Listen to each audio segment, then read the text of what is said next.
그러나 인간은 사단의 유혹에 넘어가서 하나님의 말씀에 불순종함으로 진정한 행복을 잃어버리는 삶을 살게 되었습니다. 사단은 오늘날도 우는 사자처럼 삼킬자를 찾아다니고 있습니다. 그러면 이런 사단의 유혹을 우리가 어떻게 물리치고 승리하는 삶을 살 수 있습니까? 복음을 통해 이를 배우고 승리하는 삶을 살아가는 저희 모두가 될 수 있기를 기도합니다. 1절 상반절을 보십시오. 뱀은 하나님이 지으신 피조물 중에 가장 강교한 들짐승이었습니다. 여기서 강교하다는 말은 좋은 의미로는 아주 지혜롭고 영리하며 신중하다는 뜻이지만 나쁜 의미로는 간사하고 교활하며 이중적인 것을 뜻합니다. 자기의 몸을 은밀하게 감추고 있다가 조용히 다가서서 피해가 포착되면 순간적으로 달려들어 쓰러뜨리는 뱀을 볼 때 그 간교한 지혜를 엿볼 수 있습니다. 그런데 사단은 이런 뱀을 이용해서 사람을 유혹한 도구로 쓰고 있습니다. 그러면 우리를 유혹하는 사단의 존재는 무엇이며 그들의 본성은 어떠합니까? 성경은 사단의 유래에 대해 자세히 기록해 놓지는 않았습니다. 다만 유다서 6절과 베드로서 2장 4절을 보면 사단은 본래 하나님의 피조물로서 하나님을 섬기는 천사들이었음을 알 수 있습니다. 그것도 하나님의 영광을 지키는 최고의 위치에 있던 천사장이었습니다. 에스겔서에 보면 나와 있는데 루시퍼, 계명성으로 나와 있죠. 그러나 이런 그가 교만에 빠져서 하나님의 보좌를 넘보게 되었고 결국 그는 이 세상으로 쫓겨나 어둠의 세력을 잡는 자들이 되었습니다. 사단은 원래 아름다운 천사였습니다. 때문에 우리가 포로 영화에서 나오는 이 사단처럼 그렇게 흉측한 모습으로 나타나지 않습니다. 천사이기 때문에 굉장히 화려하고 아름다운 모습으로 우리를 유혹합니다. 특히 사단은 교만하여 생긴 존재이기 때문에 사람을 교만하게 하는 데는 아주 천부적인 소질을 가지고 있습니다. 또한 이 예수님께서 사단의 역사에 대해서 말씀하시는 것이 있는데 요한복음 8장 44절에 보면 우리 한번 읽어볼까요? 사단이 어떤 일들을 하는가? 같이 한번 읽어보겠습니다. 시작! 너희는 너희 아비 마귀에게서 났으니 너희 아비의 욕심대로 너희도 행하고자 하느니라. 그는 처음부터 살인한 자요 진리가 그 속에 없으므로 진리에 서지 못하고 거짓을 말할 때마다 그것으로 말하나니 이는 그가 거짓말쟁이요 거짓의 아비가 되었습니다. 이 사단은 거짓말쟁이입니다. 거짓말을 얼마나 잘하는지 최첨단 거짓말 탐지기로 이렇게 탐지를 해도 전혀 이렇게 알아차릴 수 없을 정도로 아주 자기 것으로 이렇게 거짓말을 합니다. 그리고 이 거짓말로 미혹을 해서는 결국은 그 사람의 생명을 죽이게 만듭니다. 그래서 살인하는 자입니다. 그러면 이런 사단이 구체적으로 여자를 어떻게 유혹하고 있습니까? 1절 하반절을 우리 같이 한번 경계심을 가지고 한번 읽어보겠습니다. 뱀이 여기서부터 시작. 뱀이 여자에게 물어 이르되 하나님이 참으로 너에게 동산 모든 나무의 열매를 먹지 말라 하시더냐. 사단은 여자에게 친한 친구처럼 접근하여 부드럽게 물어보았습니다. 그런데 이 질문은 하나님의 말씀을 인용해서 좀 그럴듯해 보인 질문 같지만 실제로는 하나님의 말씀에 의심을 심는 사단의 음성이었습니다. 뱀은 하나님께서 베풀어 주신 무한한 은혜에 대해서는 한마디도 말하지 않고 있습니다. 반면에 하나님의 말씀 중에 부정적인 부분을 아주 100%로 뻥튀기를 하였습니다. 하나님께서 먹지 말라고 한 실과가 있긴 하지만 그것은 에덴 동산의 0.0000001%도 안 되는 선악을 알게 하는 단 한 그루였습니다. 그런데 그것을 확대해가지고 모든 나무의 실과라고 부풀렸습니다. 사단은 오늘날도 하나님께서 우리에게 베푸신 은혜는 전혀 생각하지 않도록 하고 오직 부정적인 조그만한 것만 부풀려서 생각하도록 역사합니다. 안티크리스찬들이 하는 일들이 바로 이런 일들이죠. 그래서 기독교에서 하는 일들이 얼마나 좋은 일들이 많은데 부정적인 것만 다 이렇게 찾아가지고 그것을 막 드러내가지고 기독교, 개독교 이렇게 부정적인 것을 심고 있습니다. 또한 참으로라는 부사를 써서 하나님의 말씀에 대한 의심을 심고 있습니다. 근데 이 참으로라는 말이 참으로 희한합니다. 그죠? 이 참으로라는 말이 긍정문에 쓰이면은 더 없는 확신을 심어줍니다. 그죠? 참으로 하나님이 우리를 사랑하십니다. 그러면 굉장히 확신이 생기죠. 근데 참으로 하나님이 너를 사랑하시겠냐? 이렇게 하면은 굉장히 의심을 심어주는 이런 말이 됩니다. 하여튼 사단이 처음 접근하는 의도는 자신의 말에 동조하거나 따르기를 바라는 것이 아닙니다. 다만 하나님의 말씀에 회의와 의심을 심는 것이었습니다. 그러면 이 질문에 대한 여인의 대답이 무엇이었습니까? 우리 2절, 3절을 좀 경계심을 갖고 한번 읽어보겠습니다. 2절, 3절을 시작. 여자가 뱀에게 말하되 동산 나무의 열매를 우리가 먹을 수 있으나 동산 중앙에 있는 나무의 열매는 하나님의 말씀에 너희는 먹지도 말고 만지지도 말라. 너희가 죽을까 하노라 하셨느니라. 이 얼핏 들으면 여인은 뱀의 말에 반박하는 것처럼 들립니다. 그러나 내용을 자세히 살펴보면 이미 사단이 심어놓은 의심의 독화살에 쏘여 이미 넘어가고 있는 것을 보게 됩니다. 어떤 점에서 그렇습니까? 여인의 대답을 우리 2장 16, 17절의 하나님 말씀과 한번 비교해서 살펴보십시오. 먼저 여인은 각종 나무 열매는 임으로 먹으라는 하나님의 은혜를 우리가 먹을 수 있으나 이렇게 마땅히 누릴 수 있는 권리로 주장하고 있습니다.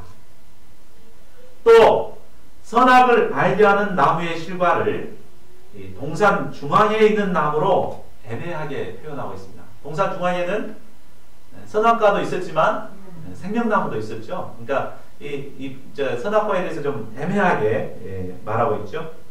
그리고 하나님의 말씀에 나의 생각하고는 상관없고 하나님의 말씀에 그랬다. 좀 굉장히 상대화시키고 있습니다. 그리고 거기다가 먹지도 말고 만지지도 말라 그랬다고. 막 자기의 생각을 첨가시켜서 부정적인 것을 더 막 확대시키고 있는 것을 볼 수 있습니다.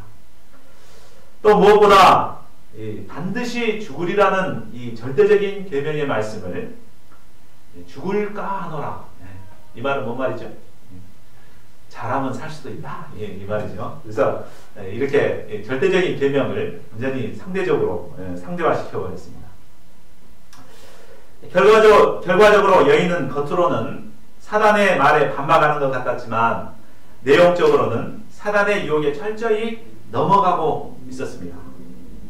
이처럼 사단의 유혹은 너무나 간교하기 때문에 나도 모르는 사이에 이렇게 넘어갈 수밖에 없습니다. 나는 사단의 유혹에 넘어가지 않았어. 이렇게 자신있게 말하지만 보면은 다 넘어가죠. 이렇게. 그렇다면 여인이 사단의 유혹에 넘어간 근본적인 이유가 무엇일까요? 많은 이유가 있죠. 사단과 대화를 말해야 되는데 대화했기 때문에 그렇고 또 뭐 동역자와 상의하고 결정해야 되는데 뭐 동역자와 전혀 상의도 안 하고 혼자서 그냥 막 저질러 그러고 여러 가지 이유가 있지만 그 중에서도 가장 근본적인 이유는 하나님의 말씀을 절대적으로 붙들지 못한 것이 문제입니다. 여인은 하나님의 말씀을 대충 알고 있었습니다. 뭐 아담이 그렇게 나한테 얘기를 했는데 아마 그랬대 하고 뭐 대충 알고 있었고 하나님의 말씀을 절대적으로 붙들지 못했기 때문에 강교하게 유혹하는 사단의 유혹에 나도 모르게 넘어갈 수밖에 없었습니다. 절대적인 말씀이 있는 곳에 사단이 역사할 수 없습니다. 예수님께서도 광야에서 40일간 금식하고 사단의 시험을 받았을 때 바로 하나님의 말씀으로 이 사단의 유혹을 물리치셨습니다. 만약 여인이 하나님의 말씀을 절대적으로 굳게 붙들었더라면 사단이 아마 말도 못 꺼내고 도망갔을 것입니다. 오늘날 사단은 우리에게도 이처럼 동일하게 역사합니다. 우는 사자처럼 삽길자를 찾으러 다니는 시대입니다. 그러나 우리가 절대적인 말씀을 붙들고 있을 때 이런 사단의 유혹에 넘어가지 않고 승리의 삶을 살아갈 수 있습니다. 저희 모두가 말씀을 붙들므로 사단의 유혹을 물리치는 승리자들이 될 수 있기를 기도합니다. 사단은 여인의 상태를 정확하게 간파하고 있었습니다. 이미 영적으로 그러기 상태에 있는 이 여인의 상태를 딱 보더니 이제 결정타 피니시 브로우를 날립니다. 4절과 5절을 보십시오. 하나님께서는 반드시 죽으리라고 했는데 이제 사단은 너희가 결코 죽지 아니하리라. 정령 반드시 죽으리라고 했는데 절대 죽지 않는다라고 100% 완전한 말씀을 부정했습니다. 거기다가 너희가 그것을 먹는 날에는 너희 눈이 밝아져 하나님같이 될 것이다. 하나님이 그걸 알고 그 못 먹게 하려고 하나님 그렇게 한 거야. 하나님 그거 참 나쁘지 않냐? 막 이렇게 하면서 부추긴 거죠. 그러니까 하나님의 말씀을 거짓말로 만들어버리고 하나님을 거짓말쟁이로 붙여버린 겁니다. 그리고 선악과를 따먹게 되면 하나님과 같이 된다는 이 교만한 마음을 심고 있습니다. 연약한 인간이 하나님같이 된다니 이 얼마나 놀라운 일입니까? 신나는 일입니다. 6절을 보십시오. 여자가 이 소리를 듣고 이 탐욕의 눈으로 그 나무를 바라보게 되자 어떻게 보였습니까? 먹음직도 하고 보암직도 하고 지혜롭게 할 만큼 탐스러운 나무같이 보였습니다. 전에는 굉장히 경외심을 갖고 이렇게 나무를 봤는데 이제 유혹에 넘어가니까 아주 이렇게 먹음직스럽고 보암직스럽고 지혜롭게 할 이런 나무로 보였습니다. 여인의 마음에 육신의 전욕과 안목의 전욕과 이생의 자랑이 생긴 것입니다.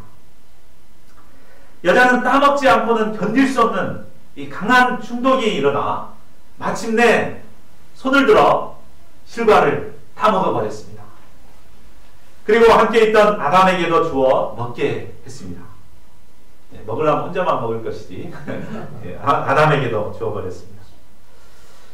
이로써 인간은 하나님의 말씀을 불순종하여 범죄하게 되었습니다. 여자는 하나님 말씀보다도 뱀의 말을 더 들었고 남자는 하나님의 말씀보다도 여자의 말을 더 들었습니다. 이를 볼 때 우리가 누구의 말을 더 듣는가 하는 것이 생과 사의 중대한 문제임을 알 수 있습니다. 하나님의 음성을 듣느냐 사단의 음성을 듣느냐에 따라 생명과 죽음이 나누입니다. 그러면 아담이 하나님의 말씀을 듣지 않고 불순종한 결과가 어떠했습니까? 7절을 보십시오. 그들이 하나님의 계명을 어기고 죄를 범하게 되자 사단의 말대로 눈이 밝아졌습니다. 그런데 하나님과 같이 되지는 않았습니다. 오히려 악의 눈을 뜨게 되어서 수치심을 느끼게 되었습니다. 그들은 자신의 부끄러운 모습을 누가 볼까 싶어서 무화과 나무 잎을 엮어서 치마를 만들어 입었습니다. 그들은 최신 패션의 아름다운 옷을 입었지만 전혀 행복하지 않았습니다. 8절을 보십시오. 무엇보다 그들은 하나님을 두려워하게 되었고 하나님의 낯을 피해 숨는 자들이 되어버렸습니다. 타락하기 전에 그들은 하나님의 음성을 듣기에 기뻐하며 하나님과 교제하는 것이 그들의 행복이었습니다. 그런데 그들이 죄를 범하게 되자 이제 하나님이 부담스러운 분이 되었습니다. 우리가 죄를 범하게 되면 예배 드리는 것이 그렇게 은혜스럽고 센터 나오는 것이 그렇게 참 기쁜 일이고 그러죠. 근데 죄를 범하게 되면 이 센터 나오는 것이 부담스럽고 혹시 목사님 볼까봐 이렇게 피하게 됩니다. 문자도 피하고 전화도 피하고. 그들은 하나님의 낯을 피해 동산나무 사이로 깊숙이 숨어 들어갔습니다. 이것이 인간의 가장 비참한 모습입니다. 하나님께서는 하나님의 형상을 닮은 인간을 심히 기뻐하셨습니다.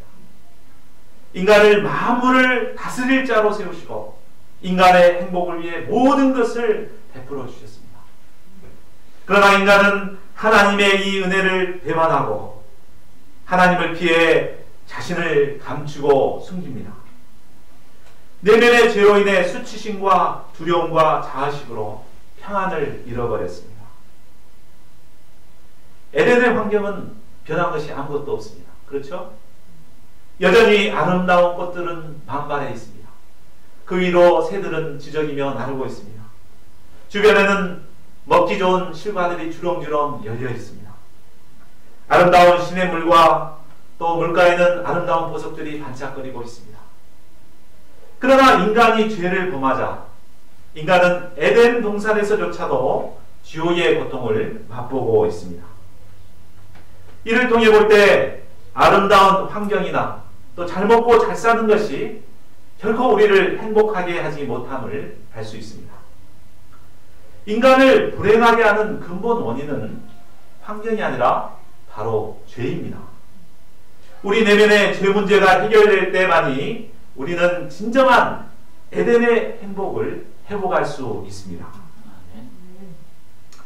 그러면 범죄한 인간에게 찾아오신 하나님께서는 무엇이라고 말씀하셨습니까? 우리 9절을 다 함께 읽어보겠습니다. 시작. 여호와 하나님이 아담을 부르시며 그에게 이르시되 내가 어디 있느냐. 하나님은 아담이 범죄하여 숨어 있을 때 먼저 그를 찾아오셨습니다. 죄를 범한 인간은 감히 하나님께 나올 수가 없었습니다. 그러나 하나님은 이런 죄인을 먼저 찾아오시는 은혜의 하나님이십니다. 하나님은 아담을 찾아오셔서 내가 어디 있느냐라고 물으셨습니다. 이 질문은 아담이 숨어있는 장소를 몰라서 묻는 말이 아닙니다. 몰랐겠어요? 다 아셨죠? 근데 이 말씀은 지금 너가 어디에 있어야 할 자인데 지금 어디에 있는 것이냐 라고 아담의 실존을 깨닫고 회개하도록 돕는 회개를 촉구하는 말씀입니다. 하나님은 인간이 비참한 실존을 깨닫고 회개하고 하나님께로 돌아오기를 원하셨습니다. 그래서 내가 어디 있느냐 스스로 자신을 살펴보도록 도우십니다. 하나님께서는 이 시간도 우리에게 찾아와서 물으십니다. 아담아, 내가 어디 있느냐? 자기 이름을 한번 넣어가지고 불러볼까요? 시작. 아브라함아, 내가 어디 있느냐? 네, 이렇게 하나님께서는 물으십니다. 지금 우리는 어디에 있습니까? 하나님의 부르심을 받은 사명인으로 정복하고 다스리는 삶을 살고 있습니까? 아니면 세상의 무화과 나무 잎으로 자신을 감싸고 동산나무 사이에 숨어서 하나님을 피하고 있지는 않습니까? 피하고 있다면 여기 나오지도 않았겠죠? 이 시간 우리를 부르시는 하나님의 음성을 듣고 하나님 앞에 바로 서는 저희 모두가 될 수 있기를 기도합니다. 아담은 자신의 죄를 회개하고 하나님께 겸손히 나와야 했습니다. 그러나 12, 13절을 보십시오.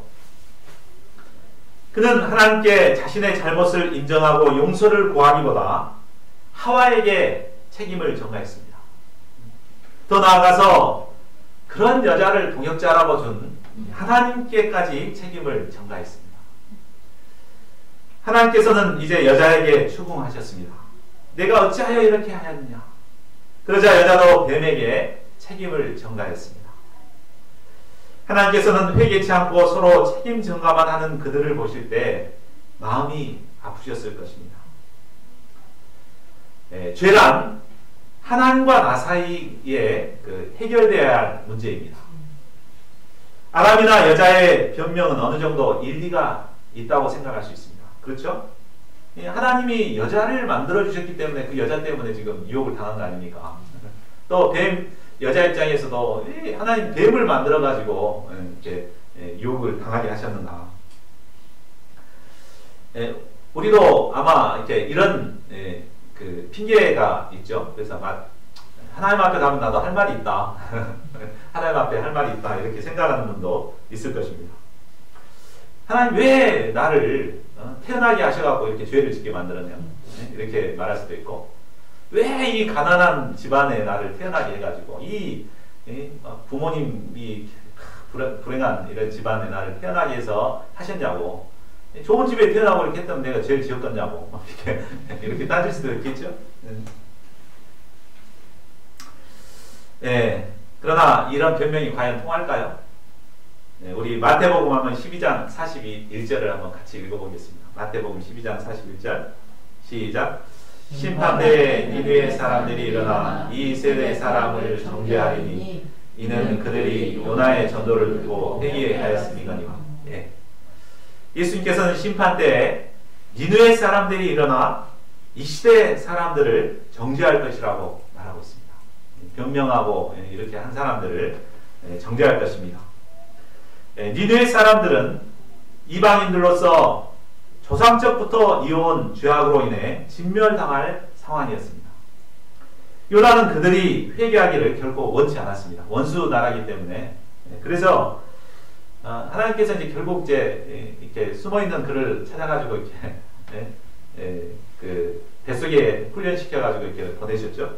그래서 다시 이제 회개의 메시지를 전하도록 했는데, 그래도 이제 아주 억지로 하루 만에 그냥 이렇게 메시지를 전하죠. 40일이 지나면 니느웨가 무너지리라. 그리고 이제 하루 만에 이렇게 쫙 돌아버렸습니다. 그러나 니느웨 사람들은 이 요나의 허접한 메시지를 듣고도 금식하며 굵은 베옷을 입고 제위에 앉아 겸손히 회개했습니다.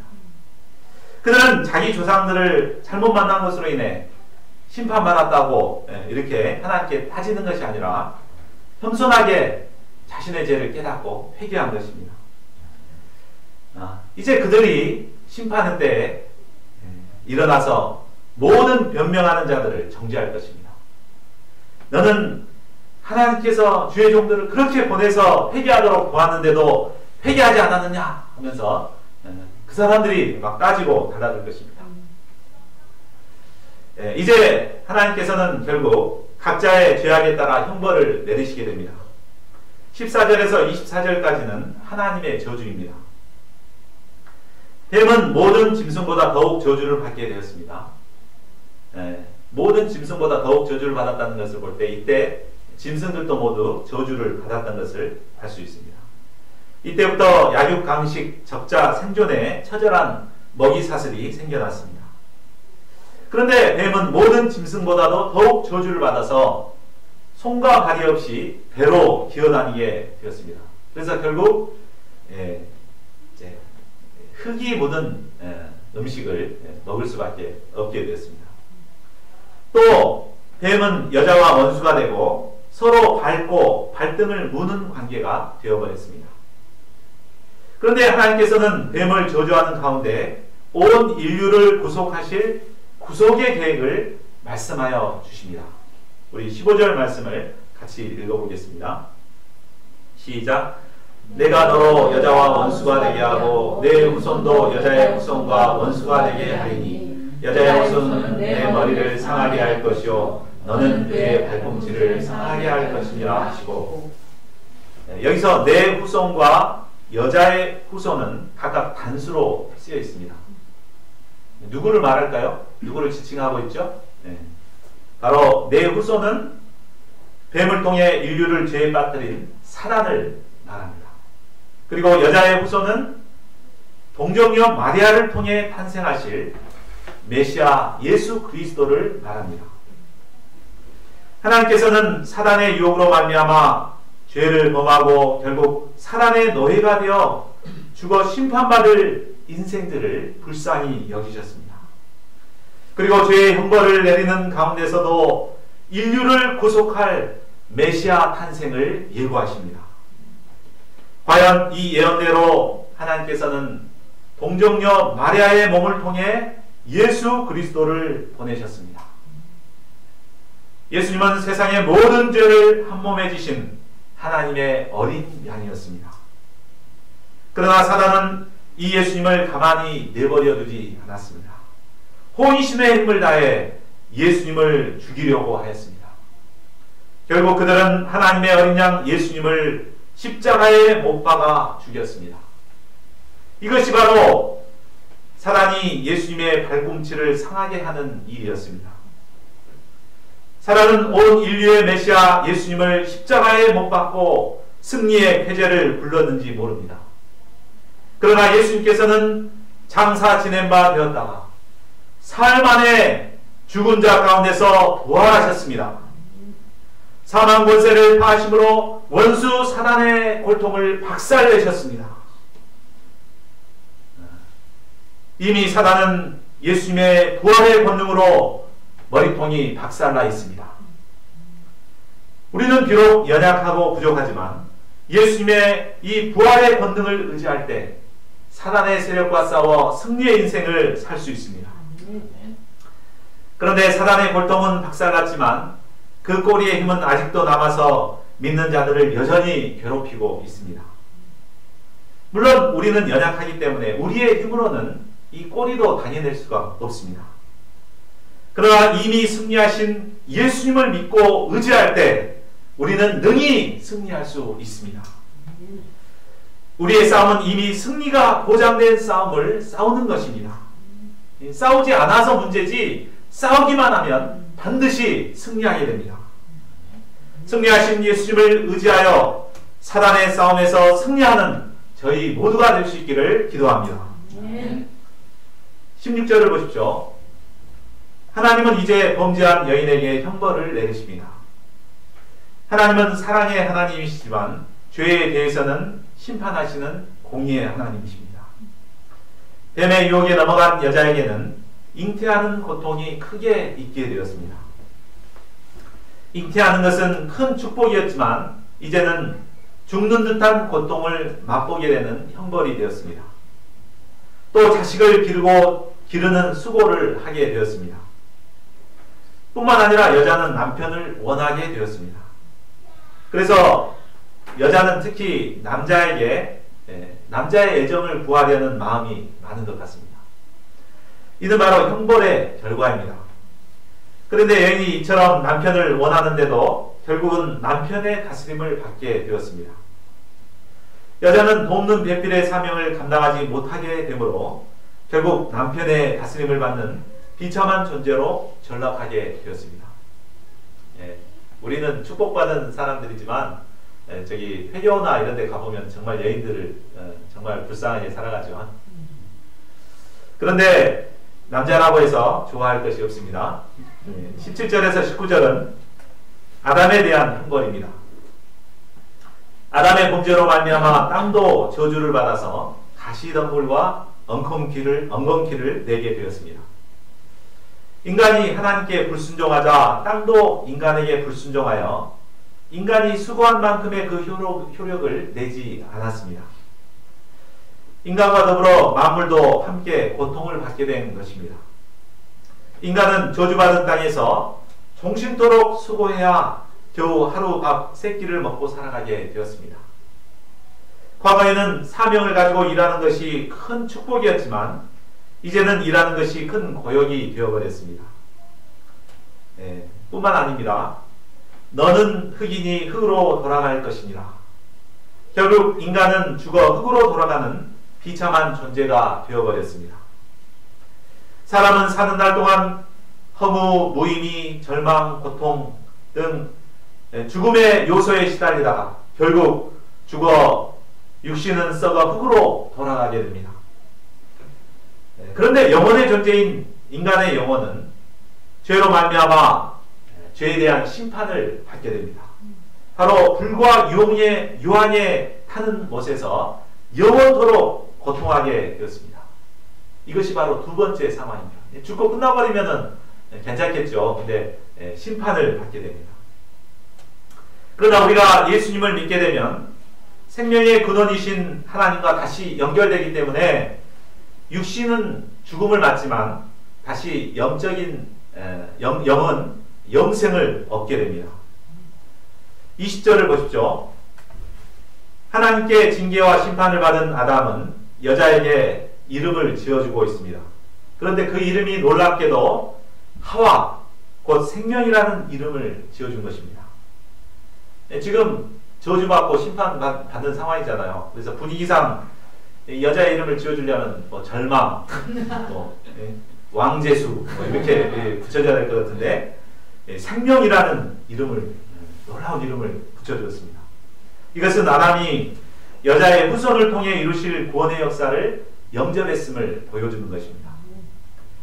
이제 하나님께서는 죄를 범한 인간을 에덴에서 쫓아내야만 했습니다. 그러나 먼저 짐승을 잡아 희생시켜서 가죽옷을 해 입히셨습니다. 이는 하나님의 어린 양 예수 그리스도를 희생시켜서 우리에게 입혀줄 의의 옷을 의미합니다. 뿐만 아니라 에덴 동산과 생명나무의 실과를 없애지 아니하시고 다만 이를 지키심으로 인생들에게 소망을 남겨두셨습니다. 하나님께서는 장차 예수 그리스도로 말미암아 구속받은 성도들이 들어갈 더 좋은 낙원을 예비하시고 그곳에서 영생을 누릴 수 있도록 준비해 놓고 계십니다. 네, 결론을 맺겠습니다. 네, 오늘 말씀을 통해서 볼 때 사단의 유혹에 넘어간 인간으로 말미암아 하나님께서 이루신 역사는 너무나 빨리 실패로 끝나버리는 것 같습니다. 그죠? 에덴 동산 창설하시고 그렇게 사명인으로 사람을 세우셨는데 너무나 빨리 사단의 유혹으로 하나님의 역사가 실패로 끝나는 것 같습니다. 정말 너무나 슬프고 안타까운 일입니다. 그러나 하나님께서는 곧바로 예수 그리스도를 통해 승리의 역사를 이루어 가시는 분이십니다. 하나님은 실패하지 않으시는 분이십니다. 하나님은 결코 실패하지 않으십니다. 네, 그러므로 우리는 이미 머리가 박살난 사단의 역사에 기죽을 필요가 없습니다. 우리 순천 역사도 개척 역사 막 일어나자마자 하나님께서 축복을 많이 해주셨죠. 네, 하나님이 이렇게 축복하시면 사단도 가만히 있지 않죠. 그래서 사단의 역사도 동일하게 우리에게 있습니다. 그러나 하나님은 결코 실패하지 않으시는 분이십니다. 우리가 부활하신 예수님, 이미 사단의 고통을 박살내고 승리하신 이 예수님을 믿고 도전하면 계속해서 승리의 역사, 새 역사를 이루어갈 수 있습니다. 십자가와 부활로 승리하신 예수님을 의지하여 승리의 역사를 이루어가는 저희들이 되어야겠습니다. 제 교회를 통해 예수 그리스도를 통한 승리의 역사가 계속해서 이루어지기를 기도합니다. 예수 그리스도를 통해 우리에게 승리를 주시는 하나님께 감사와 찬양을 돌려드립니다. 요즘 말씀 3장 15절 같이 읽고 기도하고 마치겠습니다. 시작. 내가 너로 여자와 원수가 되게 하고 내 후손도 여자의 후손과 원수가 되게 하니 여자의 후손은 내 머리를 상하게 할 것이요 너는 그의 발꿈치를 상하게 할 것이니라 하시고, 고마우신 하나님, 참 원수 사단마귀로 인하여서 참 에덴 동산이 깨어지고 하나님의 역사가 좌절되는 것처럼 보이지만 결국 하나님께서는 예수 그리스도를 통해서 승리의 역사를 이루어 가시는 것을 보게 하심을 감사합니다. 하나님 아버지, 저희들에게 예수 그리스도의 부활의 능력을 덧입혀 주셔서 참 모든 사단의 세력을 이기고 승리하는 삶을 살아갈 수 있도록 도와주시기를 간절하게 기도합니다. 사단이 우는 사자처럼 역사하는 이 시대에 저희가 말씀을 붙들고 또 예수님의 십자가와 부활의 본능을 덧입어서 참 승리의 인생을 살아갈 수 있도록 도와주시기를 간절하게 기도합니다. 저희 순천센터 가운데도 계속해서 예수 그리스도를 통한 승리의 역사가 일어날 수 있도록 역사하여 주시옵소서. 감사하고 우리 주 예수 그리스도를 받들어 기도하였습니다.